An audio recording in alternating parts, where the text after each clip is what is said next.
Good morning, everybody. Corey Hughes, Bloody History. So, I've been kind of oscillating for the past couple of weeks or months, or I don't know how long, on what I'm going to do next, because I have so many things on my to-do list. I've literally got like at least 5 years of work in front of me. I've been battling with myself over a couple things. Obviously, the book on the Holocaust needs to be written, and I've been getting a lot of people wanting me to write that. But I have somewhat have a loose plan. I want to work with that. And so that's going to be put off. Then you have A Warning from History, new edition, which what I'm going to do is I'm going to update the text. I have a couple things to correct, but I'm going to turn A Warning from History into the same format as Lee Harvey Oswald in black and white with all the documents. So I'm going to be reworking that. Excuse me. Part of me wanted to do that now because I could get that done probably by the end of the year. But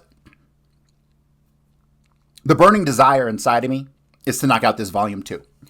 It's probably not the route I should take, but I have this burning desire to illustrate Oswald's time in the Marines as a total crock of bullshit. So that's what we're going to do, and I think we're going to end up focusing, because I'm working on that, we're going to end up focusing on this Oswald in the Marines for the next couple months. All right, for the next couple months. We're going to go through all the testimony of everybody who was involved in anything at Sugi. We'll go through the Donabedian testimony. We'll go through the Folsom documents. We'll cover the whole kit and caboodle. By the time we get done, you'll be able to write my next book. So today we'll start with the testimony of Daniel Patrick Powers. I got a lot of stuff on Daniel Powers. And Armstrong concluded this guy was murdered in 1967 down in Phoenix, where he's currently buried. But I can't find a single reference to Daniel Powers ever having lived in Phoenix outside of John Armstrong. So that is a point of contention for me. We're going to get to figure out. But I have tons of documents and statements surrounding Daniel Powers. There's a lot of weird stuff. He was the leader of the group of 6 men who traveled basically from Jacksonville to Biloxi and then to El Toro and then some of them to Atsugi. We'll go over all that. So today we're going to start with the testimony of Daniel Patrick Powers. It was taken on May 1st, 64 at the courthouse in Chicago. Deposition. Daniel Patrick Powers, called as a witness herein, having been duly sworn, was examined and testified as follows. All right. So there's always a lot of preamble. We're going to skip a lot of the preamble because he asks him, do you agree to be here and all this stuff. So he says, this young man is Daniel Patrick Powers. He lives at 401 12th Avenue West, Menominee, Wisconsin. Did I correctly state those facts? That's correct. Mr. Powers, I've given you what supplements my telephone conversation earlier in the week, Mr. Rankin's letter, and here we go, blah, blah, blah, skip all this stuff. Ultimately, he asked him, you're an ex-serviceman. That's correct. And you were a member of the Marine Corps. Yes, sir.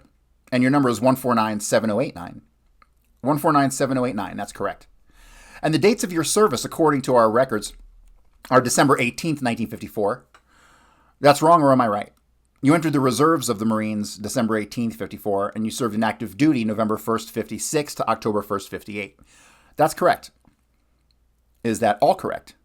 Yes, sir. Okay, that just struck me as something I need to dig up. I need to get Daniel Patrick Powers' duty roster. Every Marine has one, and it should cover his entire length in the Marines. Because what's he saying here? He was reserves for 2 years. But Kerry Thornley was reserves for 2 years, and that motherfucker was active duty. I don't care what anyone says. Kerry Thornley was doing active duty stuff while he was allegedly in the fucking reserves. So now we have to investigate whether or not Daniel Patrick Powers was of the same ilk. Whether he was also reserves, but not really. Right? That's what we got to figure out. I think it will be well if you start out by telling us what and who you are at the moment. At the moment, presently, I'm teaching at Menominee Public School System in Wisconsin. I'm teaching physical education with additional duties of head football and wrestling coach. Are you a married man? That's correct. And with a family. 2 children. 2 children. And you're a native-born American. That's also correct. And where were you born? I was born in Minneapolis, Minnesota. Actually, I believe my birth certificate says Minneapolis, Minnesota. That's correct. And Mrs. Powers? She was born in St. Paul, Minnesota. Now, during your service in the Marines, did you become acquainted with a man, a fellow Marine known as Lee Harvey Oswald? Yes, sir. And do you recall him now? Yes, I do. When did that acquaintance first arise?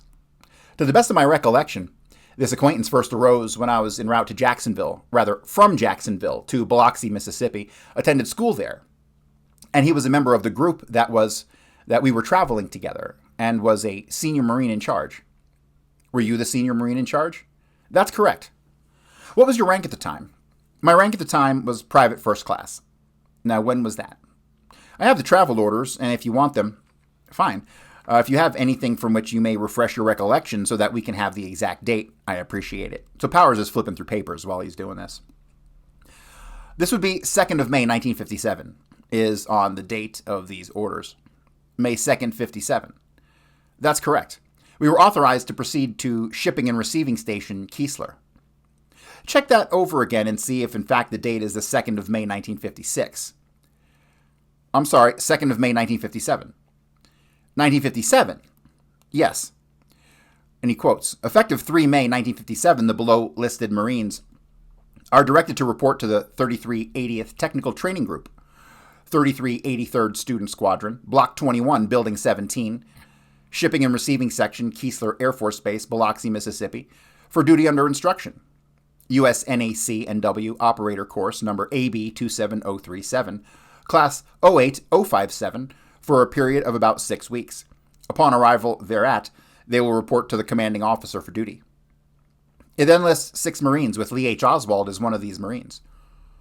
All right, now I'm pleased that you have those orders because an FBI report fixes that time as in the interview they had with you as you having reported to have been in June of 1956.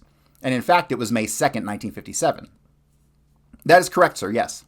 Hold on, let me pause and reread this. Because we do get a lot of, obviously we're talking Oswald, we got date obfuscation, so let's make sure we understand what's happening here.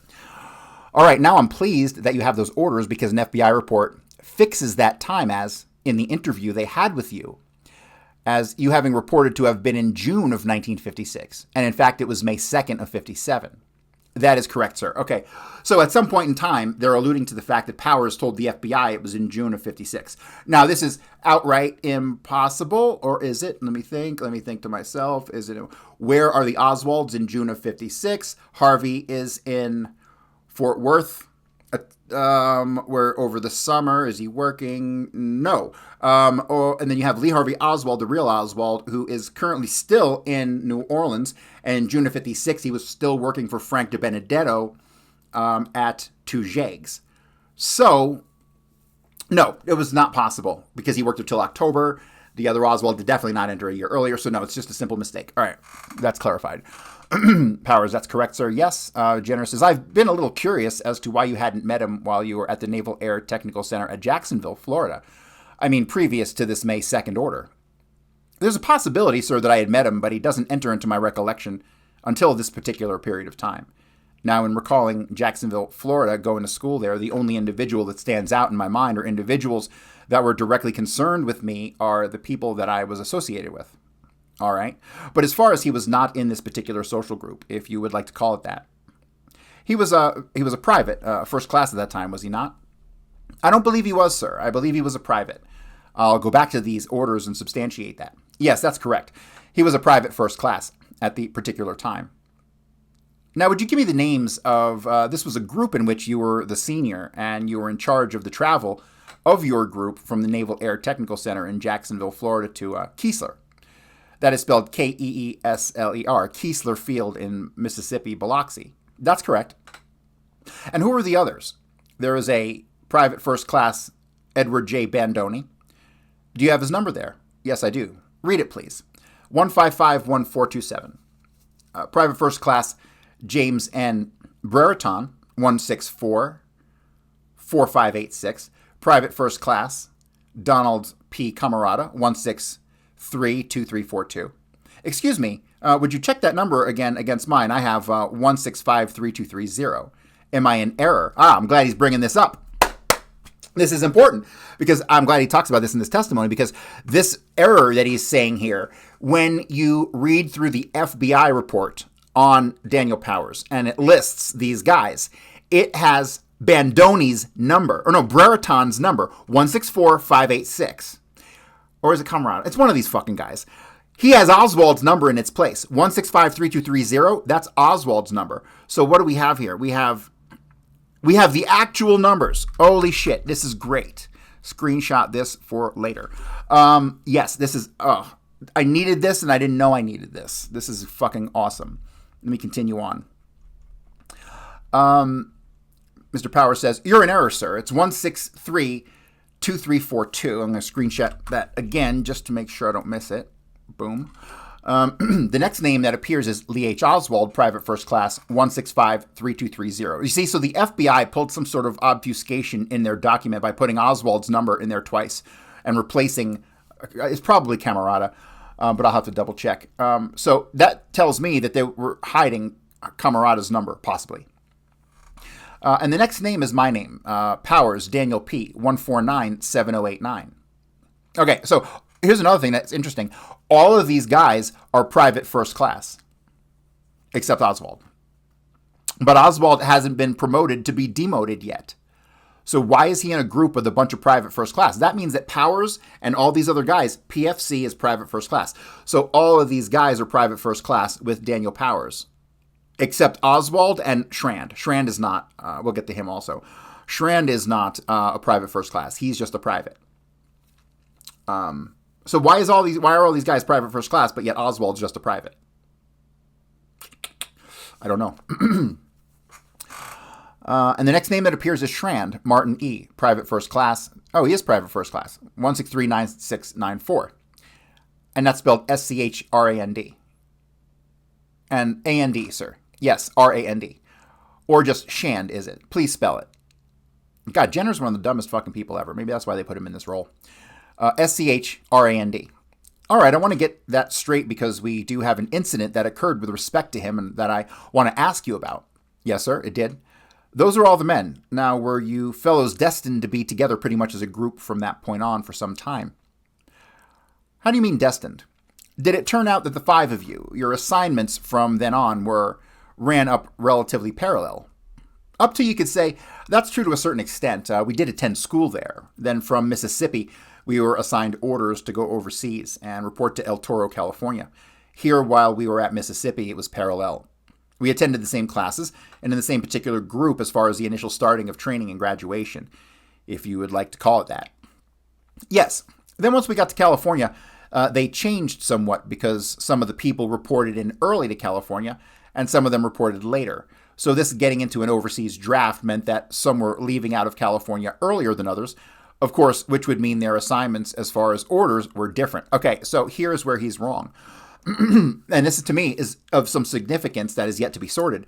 Oswald is set to arrive July the 9th of 1957 in El Toro, where he's going to participate in the draft, where they'll decide where he goes from there. Then the next place of note is that we have him sending the postcard, the real Oswald sending the postcard from Hawaii, and then he ends up in Atsugi, Japan, right? And so we have that clear path.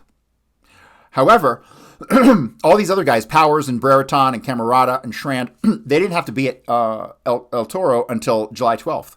So you have Oswald is the only person who had to be there 3 days earlier, and Powers is saying it's for an earlier draft, right? Or for an earlier, it means he'd be leaving earlier because he got there on the 9th instead of the 12th.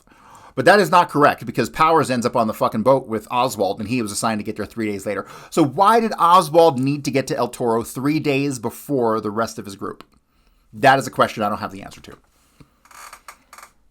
I would say that for the names mentioned previously, Camarada, Oswald, Powers, and Schrand went to the Far East. Bandoni and Brereton, I'm not sure where they went. I think they went to the East Coast, as I recall. What was your first impression of Oswald when you traveled from Jacksonville, Florida to Biloxi and Keiser Field in Mississippi? Well, my first impression of this individual is that he was somewhat, to use the term, a loner. He was an individual who was normally outside the particular group of Marines that were in this attachment to Keesler. I felt that he was a somewhat younger individual, less mature than the other boys. Again, this was just a personal opinion. By the way, what is your age? My age at the moment is 27. All right. And what is the date of your birth? July 20th, 1936. In that particular time, I believe I was, so you were 3 years older than Oswald. He was born October 18th, 1939. Yes, that's correct. Did any incident occur during your travel from the Naval Air Base in Jacksonville to Keesler Field in Biloxi, Mississippi, with respect to Oswald, which arrested your attention? Or was there any question about him? No. Or was this relatively uneventful?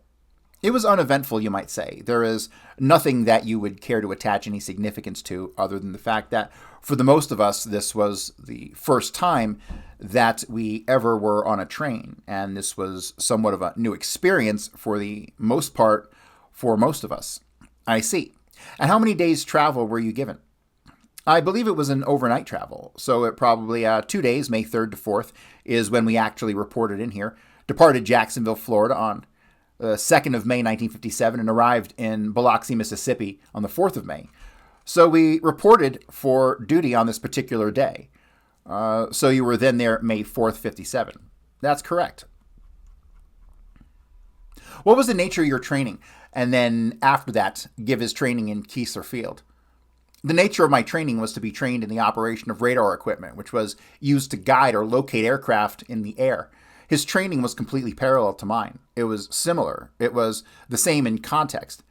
And is that likewise true of these other men? That's also correct, yes.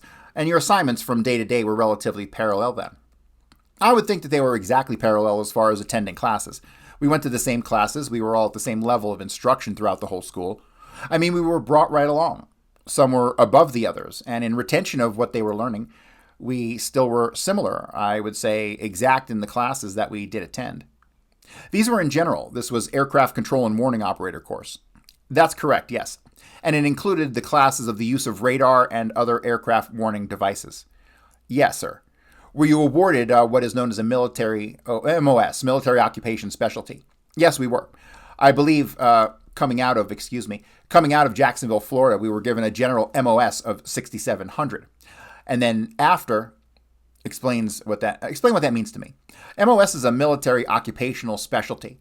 And all it does is categorize you as to what you are going to fall in when they issue you orders. And 6,700 is aircraft, as I understand. My memory may be somewhat faded or dim. And when we did come out of Keesler, then we were added to the additional digit of 47, which would make us a ground. I mean, I better not say ground control radar operator as a guess, for I would call it an early warning system. Okay, I think we have a problem here. I don't think Oswald was a 6747. I don't think that was Oswald's designation. Oswald was not a fucking radar operator, okay? So the series of events that you have to go through in this course of training for aircraft is the first thing you do is you take the basic electronics course. That is aviation electronics. That is course number 1, no matter what you do after that. After that, Oswald went to the early warning and the early warning operator course. And so that is only a 6-week course. And I believe when you get out of there, you are assigned 6717. I have to double check this, but I think it's 6717. Here he's saying it's 6747. I can guarantee you Oswald was not a 6747. Well, I don't want to say guarantee. I might be wrong, but I'm pretty sure. I'm pretty sure he was a 6717. And so this is some conflict here that's causing me some agita. You will find when you go through the Air Force, see what they were in an Air Force course. There were only 6 of them they were in the Marines, but everyone else was in the Air Force at Keesler in this course that they were in.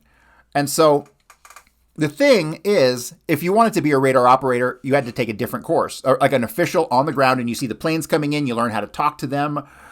You learn how to call out things to the plotting board operator, which we can say that Oswald was for a time in Atsugi, a plotting board operator. But to do that actual radar operator course was a 33-week course. It is an intensive training course. It is not some bullshit 6-week electronics course, which is what Oswald and these guys they had taken. The basic control and operator course led you to be able to identify problems with and to repair radar units. It did not make them radar operators. That's why when Powers says he took the 47 course, he has the additional digit of 47, which makes us ground, I better not say ground control radar operator, for as a guess I would call it an early warning system. I think he's talking about something different here, which brings into question what the fuck was Oswald doing and which Oswald was doing what. But see, both of these guys, Powers and this guy, and our Oswald, the real Oswald, graduated June 18th, 57 from Keesler, right? So you can see the early levels of conflict that we already have here. Let me continue. And when we did come out of Keesler, then we added the additional digit of 47, which would make us ground, I better not say ground control radar operator, for as a guess, I would call it an early warning system. And how long did you boys remain at Keesler? Exact dates would be from the 4th of May to the 4th of June, 57 is when we picked up our orders to go to California. Okay, this is incorrect. I think it might be on his original paperwork, but it's incorrect in reality because they didn't leave from Biloxi till June 19th. And then Jenner says, that's a month from a day. I'm sorry. It says here you will stand transfer June 19th, 1957, and you will report to your temporary duty station at 12th July, 1957. This is where we were, 2,400 hours. We were supposed to report to the temporary duty station, which was El Toro, California. Okay. All right. So here he's showing that there's a conflict in the record here. Because first he says June 4th, but then he says you'll stand transfer June 19th, which is correct. And see, he doesn't have to arrive until the 12th of July, 57, whereas Oswald had to be there on the 9th. Weird, right? Did you boys travel out to El Toro? From June 19th to the 12th of July, 57. This was somewhat blurred here. 16 days delayed and 4 days travel by commercial. So it would be, June is 30 days. It would be 11 and 12, which would be 20. 16 days, 11 and 12, that would be 23 days. Power says, yes, so actually it must be 19 days and 4 days travel by commercial carrier. 14 days rather than 19 days delay. Did you boys travel out to El Toro? No, we did not. Most of us went on leave from there from Mississippi to our homes and spent time there and then proceeded to California by commercial vehicle. And you were living in Minneapolis at the time? No, I was not. My leave address, rural route number 2, Owatonna, Minnesota, that was my parents' home. Did you have any recollection of Oswald while he was at Keesler? That is, did he continue to be, you use the term loner? Was he a loner while he was at Keesler Field? I would say yes and no. A loner is a real poor term to use. All right. I think that he was an individual that found it hard to come in close relationship to any one individual. And I don't say that he was did try to avoid it, but it seems like almost he was always striving for a relationship, but whenever he did come, he would get into the group or something like that, his general personality would alienate the group against him. And to me, he was an individual that could come to a point that I don't, that he would come to a point in his life where he would have to face a decision now. This is just, again, a personal opinion. He had a large homosexual tendency as far as I was concerned. And, well, maybe not these tendencies, but a lot of feminine characteristics as far as the other individuals of the group were concerned. And I think possibly he was an individual that would come to a point in his life that would have to decide one way or the other. On what? On a homosexual or leading a normal life. And again, now this is personal opinion. And I think this, more than any other factor, was the reason that he was on the outside of the group, in this particular group that we were in there in Mississippi. He was always an individual that was regarded as a meek person, one that you wouldn't have to worry about as far as the leadership was concerned, a challenge for leadership or anything. He could easily be led, an individual that was influenced, I think, by education and was impressed by a person who had some education and intelligent individual. And he had the name of Ozzy Rabbit, as I recall. Of what? Ozzy Rabbit. Ozzy Rabbit. Yes, now this goes back to what I had said before, that he was a meek individual, a meek, mild individual, that a person felt if he had something that he wouldn't really fight to keep it. He would take the easy way out to avoid conflict. But then again, I'm trying to recall this in my mind, and I'm not sure whether it's something that is really true or something that I want to recall. Yes, I would like about him. In your testimony, do the best you can to give me your impression of. Let me pause before I get any further ahead. I think this is really important, and I think we're dealing with the real Lee Harvey Oswald. This is obvious because of the photographic record and etc., etc. But Powers is implying that he believed Lee Harvey Oswald was effeminate and possibly a homosexual, and that was why he was kind of on the outskirts of the group. Now, fast forward to Atsugi. Okay, he ends up in the hospital because he got gonorrhea and rectal bleeding at the same fucking time. Okay, so the medical report said it was just hemorrhoids. They gave him mineral oil and it cured it. And the gonorrhea, God, I've heard that tried to be explained away by that missing chapter book where it said that if one guy had gonorrhea and they washed all their clothes together, everybody got gonorrhea. I'm sorry, but that's not how fucking gonorrhea works, all right? So here we have Powers suggesting that Oswald might be a homosexual, and then we have him coming down with, VD and rectal bleeding at the same time. So I don't know. You read into it what you will. I think the evidence kind of points to the fact that it's possible. It's certainly possible. All right, moving on. Ozzy Rabbit? Yes. Now, this goes back to what I'd said before, that he was a meek, mild individual, that a person he felt if he had something that he wouldn't really fight to keep it. He would take the easy way out to avoid conflict. But then again, I'm trying to recall this in my mind, and I'm not sure whether it's something that is really true or something that I want to recall. Yes, I would like about him. In your testimony, do your best to give me your impression of that time as free as it is possible for you to do of influence upon that recollection by the course of events that took place on the 22nd of November and what you read about this and thereafter, because it's important to us to get as objective a report from you as we possibly can. I realize that, and that's why I say I'm not sure about that's really true or something that you want to remember. It seems to me there was an incident that he had a fight in the barracks at that particular time. Excuse me? You men were quartered together in the same barracks? That's correct. In the same wing of this particular barracks, they separated the Marines from the Air Force as much as possible, although we did have Air Force personnel in the room with us, 2 in the room.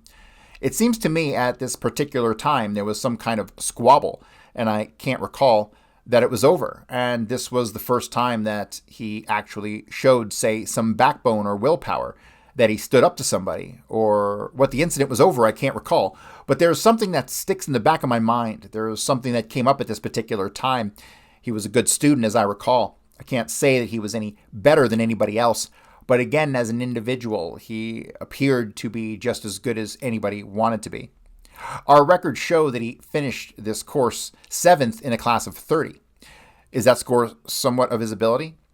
I couldn't truthfully say. At that time, I wasn't qualified to say who was. So our records show he finished this course 7th in a class of 30. That's pretty good.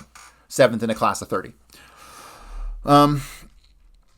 Were you boys advised as to how each of you fared in the course of your studies? I can't truthfully say that either. I don't remember.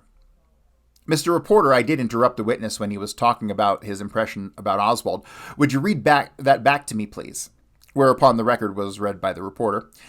He had the nickname Ozzy Rabbit. Did he acquire that before, or had he already acquired it when the boys came from Jacksonville to Biloxi, or did you give it to him when you arrived at Keesler? I think it was attached to him at Keesler as far as any individual in our particular group were concerned. This was the first contact that most of us had with each other as individuals. We were brought together here at Keesler, and of course, living and going to school together and in close proximity with each other, we did get to know each other personally more than at any other time. I think this is the period of time that it was attached to my own mind, as well as the other people in the group. I take it you felt he was not aggressive as far as the leadership was concerned, and you boys felt that you didn't have to worry about him as competitively. I would say so, yes. But of course, at this time of our careers, if you would like to call it that, of Marines, there wasn't any real significance attached to leadership. It was still, we were all the same rank, of course, one being in the service longer. There was always a senior Marine as far as I was concerned, and I was the Marine in charge of this particular class. If you, I think this is the way they call it, class or flight squadron, whatever they call it. And well, while at Keesler, I was promoted to corporal, which again was an advancement in leadership. And of course, there could never be any differentiation of privates. I was a corporal over privates first class, and still with the closet relationship that we had there, I don't think there was any rank barrier or difference here. I think we were all regarded that we were just Marines at this school and not trying to enforce authority at any particular time in which we would get more in the infantry of the Marines. There's a corporal. A corporal is a corporal, but in going to school like this, you wouldn't enforce discipline to a point where people jumped when a person of higher rank said something. What was your rank when you were mustered out? Out of the Marines? Yes, I was a sergeant. What gave you the impression that he had or might have had homosexual tendencies? Again, this is an unqualified opinion, Anda. Did you say unqualified? Yes, because obviously I'm not qualified to say one is or is not, but having seen a number of them and seeing their characteristics as far as manner of walk, dress, and just their personality, I would say possibly his was similar to them in some respects. You found him effeminate. I would say yes. A lot of his mannerisms were closely related to other homosexuals that I had seen in my life up to that period of time. You said in the course of your general statement that your group had the impression that he might be easily led. Can you elaborate on that? Well, let's not say the group felt that he was easy to lead. Let's say that I felt he was easily led. And the group felt that it was a kind of group response that you would get here if what was good for the group was good for everyone. And he would go along with that group, what the group went along with, and wouldn't go out on a limb as one individual. At least this particular period of time he did not. And I would say he was a group response. He was easily led. He was responsive to the group as a whole. At the same time, I felt that he was an individual such as I see today. I see individuals that are fascinated by education and, of course, not knowing what his IQ was and what his capacity for education was. Still, at the time, he impressed me as an individual who was quite intelligent and he would read quite a lot. And so I would say by being led, it would be more of a personal opinion of my own that he was an individual that you could sway. Now, these are opinions that I have of him after being educated further myself and seeing people every day and in the teaching situation that I'm in that is somewhat similar to a mass hysteria. And I think he is the one that you could brainwash, or maybe that's the wrong term. I think he's the individual that you could brainwash and quite easy, and this is the opinion of the personality and mind that he did have. I think once he believed in something, by gosh, he believed in it and he stood in his beliefs. How long have you been teaching? This will be my third year of teaching now. What's the extent of your formal education beyond high school, if any? The extent of my formal education beyond high school was a Bachelor of Science degree, and presently working on a master's degree from the university. And this will either be in a physical education or guidance. I'm not sure which way I'll go yet. Did you have your University of Minnesota education attendance after you left the Marines? I had 1 year at the university before going to the Marine Corps, and then I went after my service. Were you aware when you were in the service, or this period about which we are speaking, that he had not graduated from high school? Let's say I wasn't consciously aware of it. I was aware of the fact that I was one of the few boys or the individuals there that had a college education. And consequently, also, I had, after being in the Marines a short period of time, I had a firm belief in finishing my education. And I think this here put, or any individual, not only myself or any individual that had a college education, there was a number of them while I was in the Marines at that particular time that did have a college education. We felt intellectually we were somewhat above these boys in this particular group that we ran at this particular time. And I think this was borne out by the fact that we did more serious reading and we got into less crap games and went on less liberties and things of this nature. And at this particular time, I only had 1 year of college education. Do you have any feeling with respect to Oswald or any disappointment on his part of his limited education at this stage of his life, or anything resulting or desire on his part for further education? Did you ever have any discussions with him on the subject? His opinions, is that what you're asking? Yes. I think that the reason he was in the Marine Corps was there wasn't anything better for him to do at this time. And the reason that he felt, at least now, in recalling, again trying to recall, he felt this way about it. And he was somewhat of a rolling stone. He didn't care to go to school, and he just as soon go into the service to get out of other people's hair at home, this type of attitude. Did he get into any fights or arguments other than Marines jostling around as you would normally do? Anything that attracted your attention of any kind? No, I would not say so. There isn't anything that stays in my mind at this time. Did you return home and visit your folks during this? Yes, that's correct. Leave before you had return. You had to be at El Toro. Yes, sir. I gathered that you had the impression that he, during this period of time, that's leave period, that he visited New Orleans. Now that you brought New Orleans up, he used to go home to New Orleans from Biloxi there, as I recall. This was only a short distance, between 50 and 71 miles, and he would go home on a weekend pass. And once we were through classes on Friday, we were free as long as we were in class again on Monday morning, as I recall. And it seems to me that he mentioned, or he did go home, that he wasn't in Mississippi or the Biloxi area on weekends. All right, let me pause. All right, why am I pausing here? So we have the testimony of Lillian Moret says she never saw him. He never came to visit when he was in the Marine Corps. Never. We have the statement of Marilyn Moret says that she saw him. She remembers one time she saw him and he had his fatigues and he was carrying a military bag. That's the only indications we ever have that he ever went to New Orleans. If he went to New Orleans, how did he get there? There should have been train or bus records. We don't have those. So that's some interesting stuff there. Another problem, we can say that both Marguerites are currently living in Fort Worth at this time. You have the real Marguerite who is living, let me see, when is this? This is in 57. She's either living at the Bristol address, 2006 Bristol, or the 3836th Street, right? One of the two. And you've got the other Marguerite who was living at Collinwood. Okay, so after Collinwood is when I start to lose track of the false Marguerite's addresses. She's still lingering around. She might be in like, where the fuck did she go? She went to that little shit town and she got a P.O. box outside of Fort Worth. That's probably where she's living at this time. Denton. No, it's not Denton. It's fucking, Vernon? Vernon, Texas. That's it. The Vernon, Texas address after leaving Collinwood because Oswald is off in the Marines. All right, that's the timeline. So who the fuck's he visiting if he's not visiting Lillian Moret down in New Orleans? Or maybe he's visiting Lillian Moret and she's lying about it. So there's that. I do think there's some relevance there. All right, Mr. Jenner says, when you boys had liberty, did you tend to stick together or did you do your liberties on your own occasion or take liberties together, one or more of you? As I recall now, as soon as school was over every day, we had our liberty cards. We would leave and we could come back as long as we were back on base in the morning to attend classes. And at this particular period of time, I was married and my interests were somewhat different than my other fellows. Was your wife on base? No, she was not. She was living with my parents back home in Minnesota, Owatonna.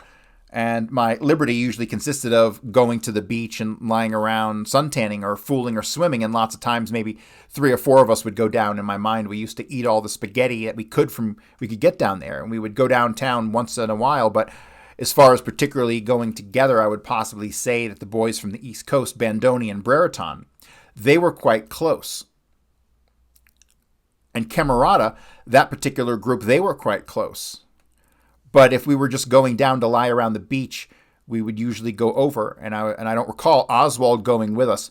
And I don't recall in my mind that he was on liberty. And this would possibly bear out the fact that it's in my mind that he went to New Orleans on weekends because it seems that he wasn't ever around there. Jenner says, but even at night when you were excused from class, did he have a tendency to join the group or not join the group or on your leave card periods? Well, there were so many things. Normally, as I can recall it, wasn't a general practice that we left the base during the week. Now, we usually stayed around the barracks and either studied or go over to the gym and work out or something of this nature. And I can't recall him in the barracks except when we would have inspection on Saturdays or something in the Air Force during the inspection. And all the Marines were complaining that we shouldn't have to stay for an Air Force inspection. And again, this substantiates the idea that he went home to New Orleans because I think it came once a month or something, and we happened to get in the period that we had 2 of them, and he was anxious to go because inspection was Saturday morning, and he wanted to get out early of the base to leave and he had to stand inspection. Was this a fair statement, Mr. Powers? Whether or not he went to New Orleans on his weekend leave, he did not remain in the Biloxi area. Is that your impression? I couldn't say truthfully because I don't know what you mean in the Biloxi area. At least he did not remain on the Air Force base. He left the Air Force base. Now, if he remained in Biloxi proper, the town, the community, I'm not sure. All right, let me pause here. All right, so this is some indication that Oswald had distant family, or not too distant, but distant enough, in the Biloxi area, connected through the Moretz. Diana Thomas is the one who dug up the research on this. I'll have to get with her to confirm, but I'm pretty sure that we did locate a family contact in Biloxi. I don't recall which one what it was off the top of my head, but I will get back to you on there. So there's a possibility that Oswald was connecting with these other people in the Biloxi area. But it was my opinion that he was not close in the proximity. He would be traveling over a period of time and then would return to the base. Our records show that at the time he left Keesler to travel to El Toro, he was rated 4.2 in conduct and 4.5 in proficiency. What is that? What do those grades mean in terms of the maximum or minimum? I'm not sure what the scale, I cannot recollect what the scale is. I think it was a 5.0 is the top. You're right. And would 4.2 in conduct and 4.5 in proficiency be a pretty fair rating? Well, going back to what you said, he graduated 7th out of 30. It would be 4.5, which would be pretty good in the upper third of his class, so to speak. 4.2 couldn't be too far behind, so I would imagine on a 5 scale, 3 would be average, so 4.2 would be like a B+. How did you compare that with yours, by the way? I don't know what mine was. You don't? No, I don't have any idea what my proficiency report was. I see. I take it that none of you boys traveled together to El Toro. You went by your own respective routes. Camarada and myself, seems to me we flew into Chicago together, and from there on, he went to Cedar Rapids, Iowa, and I continued out to Minneapolis in the plane there. There was another Marine that went with us from there. I think now from Mississippi, from Biloxi into New Orleans. We went on a bus together. Was it one of your group? Yes, I think so. It was one of our group that was leaving, and I want to say it was Bandoni. That's your best recollection? But once in New Orleans, it seems that Camarada and I, this is going through my mind, of the limousine and onto the airport, and we continued on. Maybe there it was 3 of us, I'm not sure, but it seems to me there was 2 of us, and I think we were at a movie theater, and my mind goes on, and we did run into some of the other fellows there, but not Oswald. I can't say truthfully if we ran into him or not. And this is El Toro is the Marine station. That's correct, sir. What was your reporting date to El Toro? My reporting date to El Toro was at 2400, 12 July, 1957. Do you have any recollection of what Oswald did during the intervening period, that is, this leave period? No, I do not. Except possibly there was something that was stuck in my mind. We were on the ship going overseas. He mentioned Texas and his mother. That's all I can recollect. So that he might have visited his mother in Texas. It stays in my mind of Texas and his mother. Whether this is truly true or not, it sticks there. And what the relationship was, I don't know. Or if he did visit her, or when, I'm not sure. I think I was under the opinion that he was from Texas. If he used to say, I want to say Dallas, but I'm not sure again if that is planted. Fort Worth. Yes, maybe it was Fort Worth, but maybe it was someplace in in Texas, but I can't say for sure with everything going on again, and I don't know. Did he say anything during these periods or thereafter of having been a boy in New Orleans up to his high school period, having lived there for a while in Texas? Now, Texas and New Orleans are not associated in my mind. New Orleans, that's where he used to go on weekends. This is where he used to go quite a bit when he was in Mississippi. But as far as, let's say, hometown or home state, it was in my mind. It stuck it with Texas, but there was no relationship between both of them other than this is where he went. How long did you remain at El Toro? We arrived the 12th of July in El Toro, California. This is when I reported in. Now, when I actually went overseas, it was in the Atsugi draft. I don't, to be truthful, I can't say when I went overseas. It was sometime in August, around the 1st of August. Could it have been the middle of August, August 15th? See, here we have more what seems like just a mistake, which might not be a mistake. Okay, so this is why I need to find Daniel Powers' duty roster to confirm. Because he says if he went into the draft and he was gone by August 1st, then he couldn't have been on a boat with Oswald. But he says he was on a boat with Oswald. And we know Oswald ends up in Hawaii. What is it? The 18th he sends the postcard? Or I don't even remember. But you see how these things that come off as just mistakes? Sometimes they are mistakes. Sometimes they're not. This one in particular, I'm not sure. Could it have been the middle of August 15th? It's possible. I cannot say for sure. It's all right. I have no record of when I did actually. All right. Assuming that was the date you were at El Toro, approximately a month then. That's correct. Yes, sir. And what was your classification there? How do you mean classification? Well, our records show that Oswald was classified as a replacement trainee. That's probably what I was too, a replacement trainee for overseas. What was Oswald's response or attitude towards higher authority? Up to this particular period of time, I don't think he showed any attitude or response to higher authority other than he was like the rest of the trainees, if you want to call it that. He did what he was told, and that was it. I think his aggressive attitude came up after he was away from his initial exposure to the Marine Corps type discipline. Were you with him during that period of time? I was with him overseas. Well, he was actually in the same unit as I was until I came home. And this is where I noticed that he had started to be more aggressive and outgoing in his manner. In other words, he took on a new personality. And now he was Oswald the man rather than Oswald the rabbit.